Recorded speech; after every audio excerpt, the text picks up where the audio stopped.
Okay, so thank you all for joining us. Welcome from wherever you are. This is quite a special event during the first virtual symposium of IDRS. We're going to speak to the two winners of the IDRS competitions in 2018. It's Thursday, the 30th of July, 2020, and I'm here with Andrea Cellacchi and Ryan Roberts. Andrea is from Italy, and he's principal bassoon of the Rai National Symphony Orchestra in Turin. That's the radio orchestra. And Ryan is in the USA. He's oboe and English hornist from the New York Philharmonic.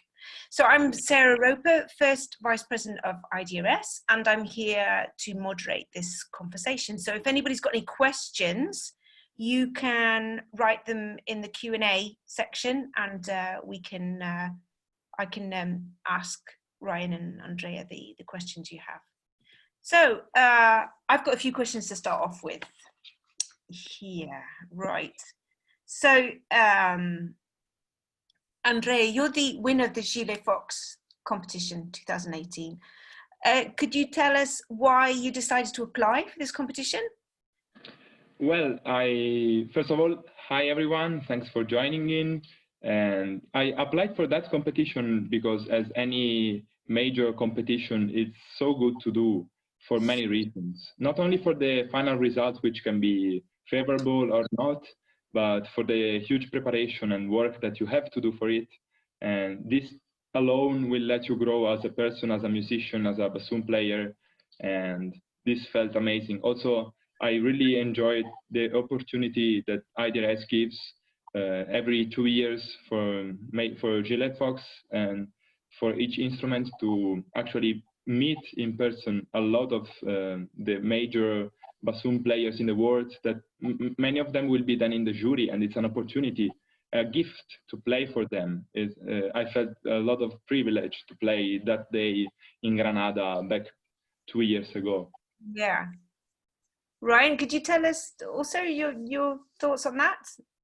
Yeah, I was just finishing up my last year of undergrad when this competition came around, and I had actually never done any solo or any sort of big solo competitions since I started at Conservatory at Juilliard. And it occurred to me that, it was something that I wanted to do. Also, my teacher, Elaine Duvas, had just gone and judged the Isle of Man competition and the ARD competition.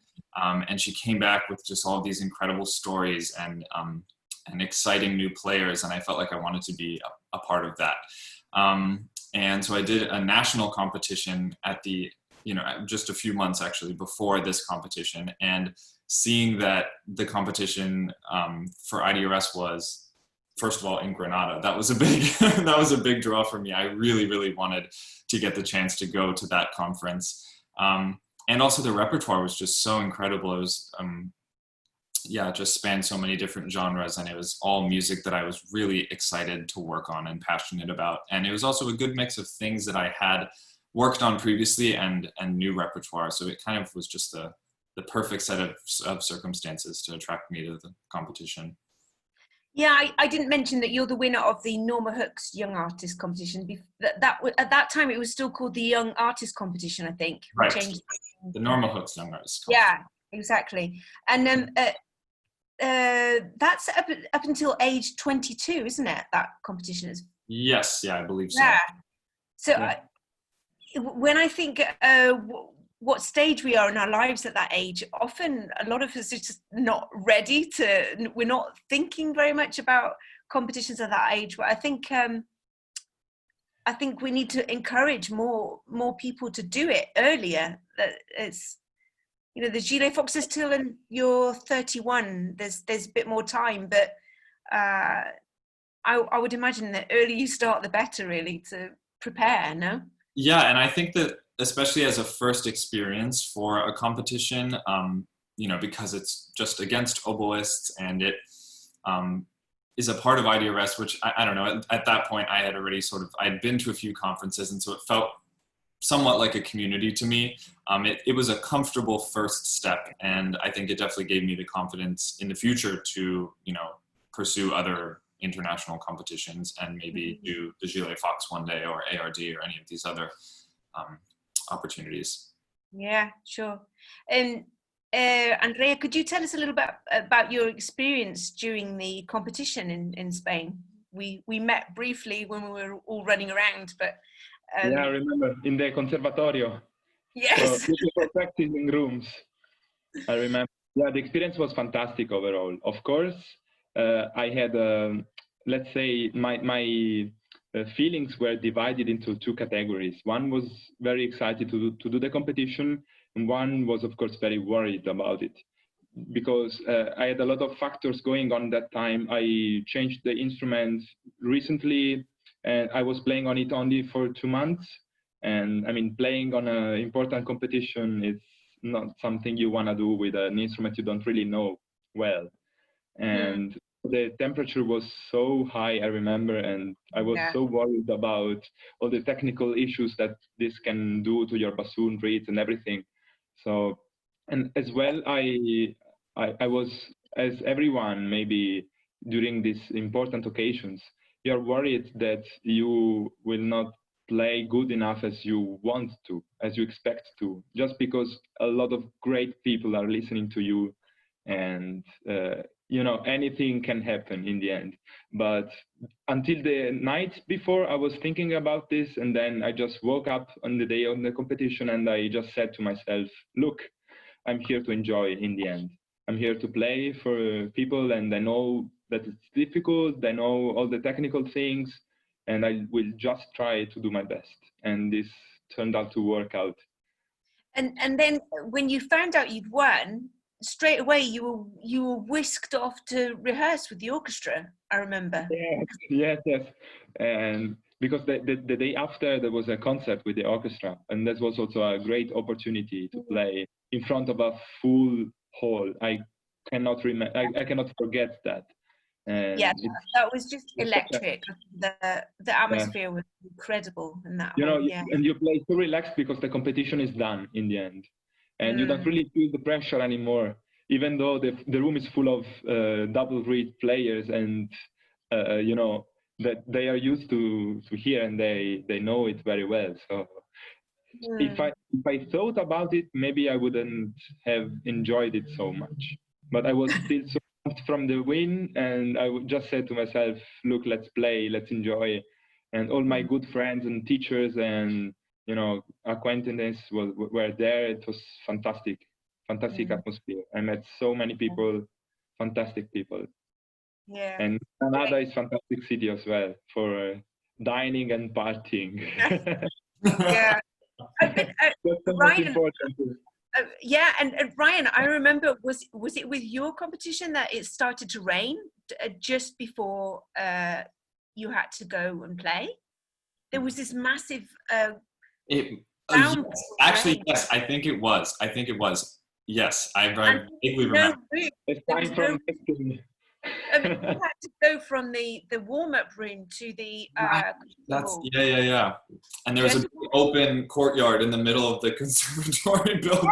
We were just, oh my God! Yeah, I do remember that. Yeah. How was your experience, Ryan?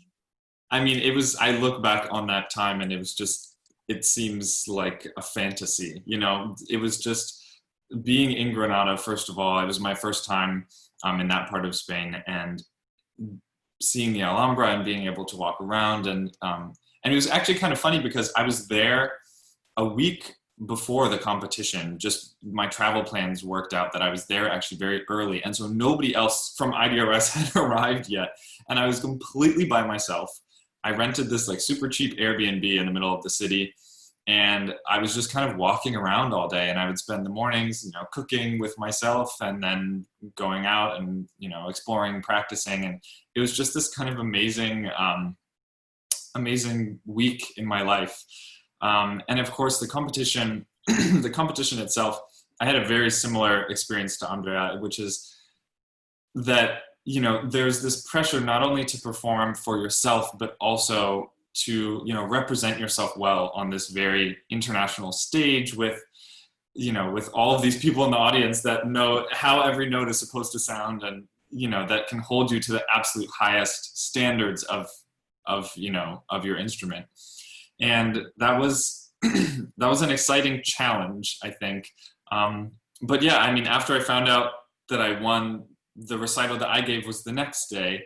And I remember, again, I had a similar experience to Andrea, which is just to say that all of my nerves and all of the sort of pressure that built up surrounding the actual competition rounds completely melted away. And that recital was still, I think, my favorite recital I've ever given in my life. I mean, it was so fun. And the audience was full of friends and colleagues and people that I didn't know, but people who I knew, were so interested in hearing an oboe recital, which, isn't always the case necessarily. So it was a very special thing to be a part of. I think speaking for the audience, that because I was in the concert, fantastic concert, and the obviously there were a lot of Europeans there, and a lot of young European oboists who'd never ever heard an American player, and I think it was really a real eye opener for a lot of young people to hear a young, very good young oboe player from the States, and wow, he plays really good, wow. and that's like, hold on a minute, but he plays on a different reed, and the whole idea of learning that was a perfect example of how we can learn so much from each other through this society and through these type of the conferences and competitions. Yeah. And I actually had a similar experience in that when I was preparing for the competition, I was really forced to look at what international qualities I could cultivate in my oboe playing, things that would transcend, the American school or the French school or the German school or whatever, Viennese, and really just kind of look at my playing in a more objective way and think, what can I do that will supersede those, parameters or sound concepts or whatever to try and appeal to a larger audience, which is something that I have carried with me from that competition and I think about every single day. Yeah, great. So Andrea, your life has changed a lot since 2018, I'm sure, because now you're both very professional musicians, and could you explain, do you think that competition had an impact on where you are now, or yeah, I'm sure. Yeah, I mean, you mean like on work career? Yeah, did it, both ways. Did it help you in any way as to where you are now in your life? Yeah, I mean, it helps a lot, firstly, on a personal level.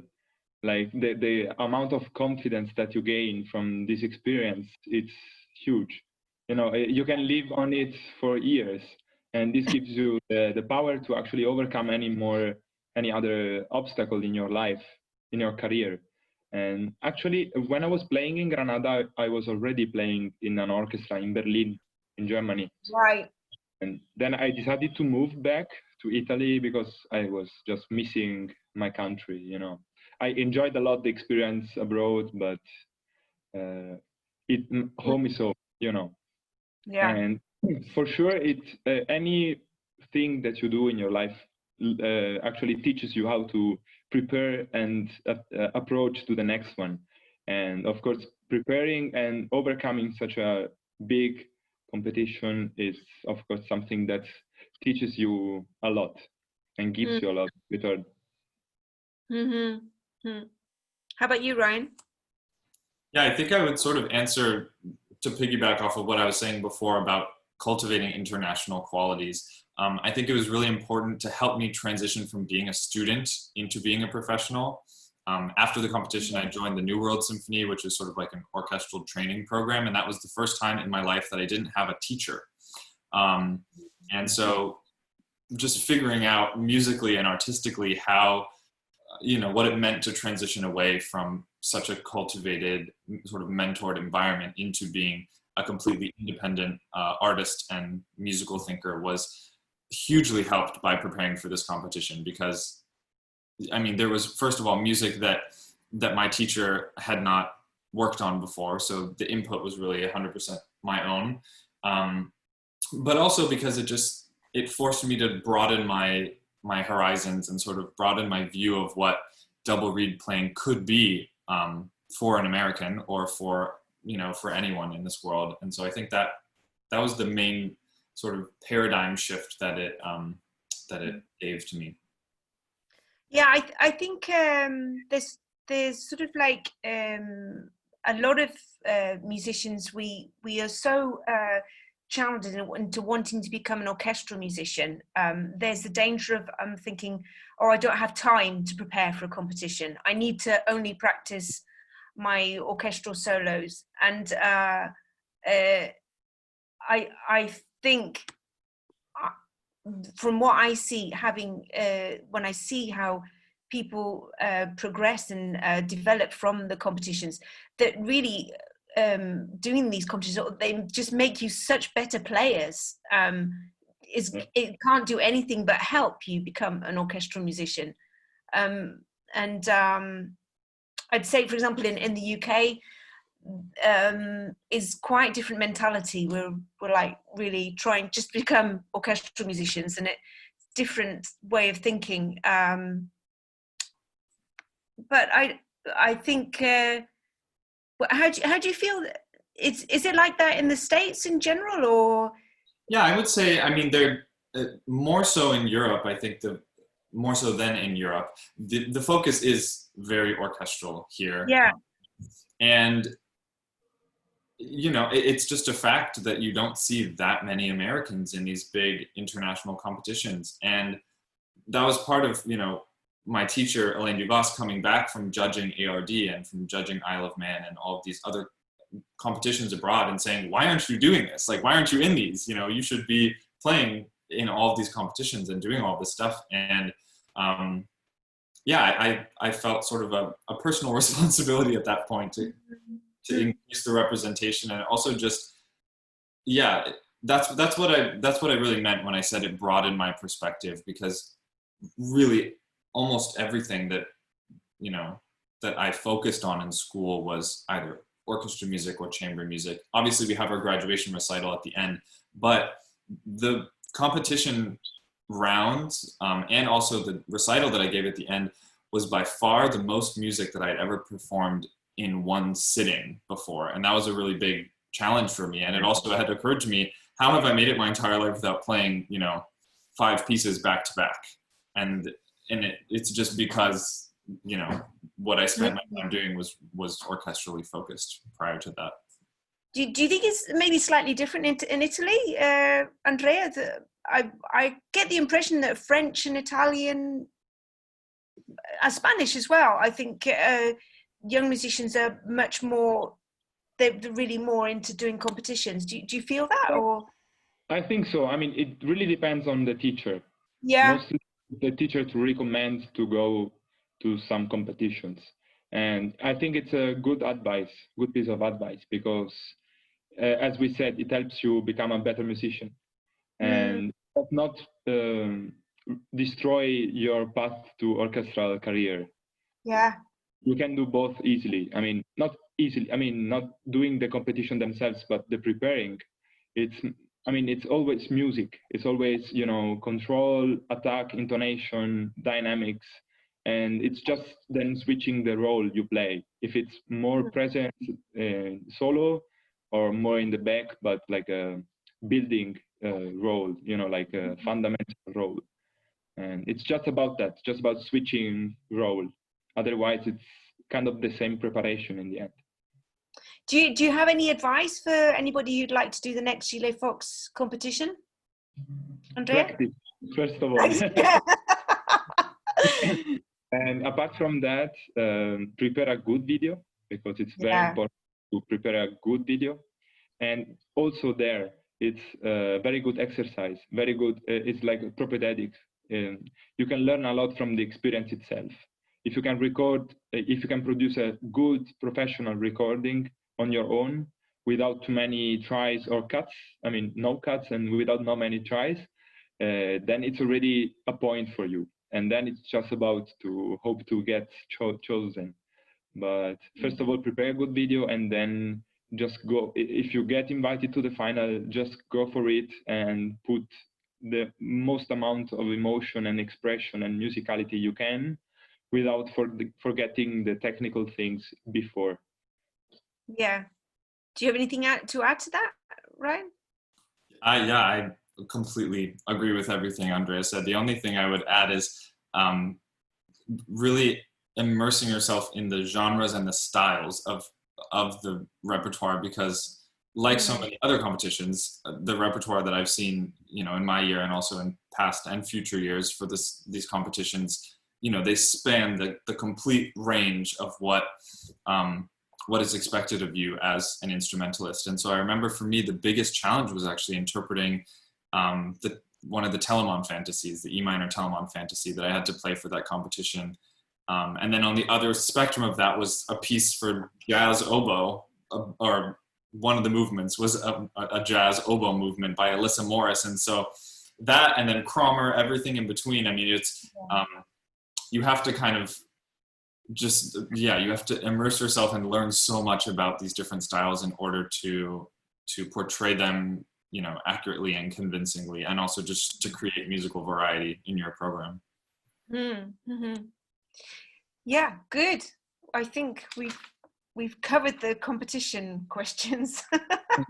I think we'll have to stop soon, but more than anything, well, we talked about this before, just how you're both coping during this time of the pandemic. Are you both on holiday now, or Ryan? Yeah. What are you up to now? I guess you could call it holiday. No, does your orchestra would it have had an official holiday now, or is? Well, it's right now actually. Where would I have been? I would have just gotten back from Portland, I think. But anyway, we canceled or stopped our season somewhere mid-March, and we are now canceled all the way through January 3rd. Without saying anything officially, I don't think there are many indications that we will actually be able to start on January 3rd. But yeah, so I came back from New York to LA, which is where I am currently with my parents and my sister. And I moved out of my apartment in New York, and I'm kind of just here indefinitely. I'm trying to work on as many projects as I can, doing some recording projects, and you know, when it's safe, I'm planning on doing some chamber music. But right now LA is kind of the worst place to be besides maybe Florida or something. So yeah, it's definitely been a challenge, especially like Andrea was mentioning, how on a week-to-week basis, the situations are just so completely different in terms of what's safe and what isn't safe. And so I'm just trying to stay busy. I'm trying lots of new shaper tips, and you know. Yeah, it's the only way, isn't it? Just to keep giving yourself projects. I mean, it's just like we never expected this to happen, and in a way, it's forcing us to do things that we never ever would have done, probably ever in our lives. In a way, just you know, just using the computer a lot more, and maybe making a lot more reads than normal, but there has to be some positive things that come out of this. There have to be. How about you, Andrea? Did you go back? Did you have to leave where you were living before, or are you still in your same apartment? I actually stayed here in Torino. I mean, my family is from Roma, and it's a bit farther away, and I couldn't go back because the government closed all the regions, all the connections regions. And so I spent the whole 3 months and a half alone in my apartment. But this was not a bad experience in the end. It was like a mystic experience, you know. You spend a lot of yourself, and you start to recover. The first 3-4 weeks, I just spent them to recover from all the stress and fatigue from the previous times. And in the end, after this 3-4 weeks period, when I just tried to recover myself, I started to do things that I enjoyed. So I started to play a lot, do experiments with videos, playing, you know, more voices in the same video, this kind of stuff that many people started to do, and I found it really challenging also to find repertoire, to start widening eyes, from your own playing. And the most important thing that I liked in the sad times, you have to find something that you like to do to improve the situation a little bit. And I really liked that I had the privilege to wake up in the morning and say, what do I want to do now? Not what do I have to do now? To stay busy, to keep playing and studying music. And I also did some composition projects. You never have the time to do this. Never have such a long time and the relax to say and plan, long term these things. And I found it, in a way, I kind of I was thinking about, like, 1 year ago or 2 years ago, I was thinking about of taking like a half sabbatical year or something. I was thinking, like, it would have been nice to spend time on other things, no pressure with the deadlines. And I mean, it happened on its own, and I tried to just take the positive aspect of it, without forgetting the bad one. I mean, a lot of people have died. And yeah, obviously, no, it's a terrible situation. Yeah, I mean, we've obviously been lucky in many ways, and I was saying before, I think a lot of the arts world has really suffered as well, in many countries. And we've got, it's going to be, I'm not sure what the right word is, interesting to see what happens in the future. I think it's a worrying time in a way, because we really don't know, do we? In Spain, the majority of the orchestras are supported by the state, by the government. So at the moment they're okay, but there are so many freelancers and basically from one day to the next they have no salary. So. Yeah, it will be tricky to see how we can start back together. Yeah. I think one thing that's really come out of all of this is that we realized how important the arts are to stay stable and to realize what life is about. I just hope our governments realize that. Yeah. Italian one is later, but better than never. They realized it, and they opened back the orchestras 15th of June. So when? Actually, in Italy? Yes, I actually started to play again, like the very end of the season. I played just one project because woodwinds are and brass are like they're more likely to spread out these droplets. And we just played one project very far away with plexiglass in between and everything, but it's still something, It's already something to. We did something similar in Spain, 2 concerts at the end, just before the summer. But like the flautist was like 3 meters away from me. We were 3 meters apart each other, and we played chamber music with 13 instruments with no conductor. Yeah. And without. Earplug. yeah, that's one positive thing. Yeah. So Ryan, can you tell me what are your future plans when you can do what you want to do? My future plans, I mean, I'm just so looking forward to any kind of collaboration. I was actually speaking with Sophia, one of the oboe finalists, this morning, and for both of us it had been since mid-March that we've played our instruments in a room with anyone. Her family was musical, but for me, I've had literally no contact with any other musicians for so long, which has been really challenging and has made me realize how much I need that in my life. So yeah, I mean, I'm getting through this by thinking about that first rehearsal back and how incredible it's going to feel and how rewarding it'll be. But I look forward to continuing on in my job. Unfortunately, there was a lot of really good repertoire that I missed out on in the second half of the season. We canceled one week before Roman Carnival, which was sad. But yeah, I mean, I look forward to resuming my orchestral life and also to working on personal projects and playing chamber music and traveling and doing all the rest of it. So hopefully when I return, I'll feel refreshed and more inspired than I did when I left. Certainly, yeah. How about you, Andrea? Have you got any For projects? me, I mean, the reprise is already happened, and July was already a month to get back to playing. And I also had the chance to do a masterclass, to teach in a masterclass. And as Ryan was saying, I had this extra energy that I never had before, and this extra will to do something, to be productive, to connect with people, you know, and to never ever get anything for granted anymore. And this was really helpful. And I hope now August, I'm totally free. I'm like the orchestra was supposed to be free already before the pandemic. And from September on, the season hopefully will start as planned. So this means no crazy distancing. I mean, just the normal 1 meter, 1.5 meters, and strings and winds together. Maybe not Mahler symphony, but you know, we will start back. We will go back slowly to the normal procedures.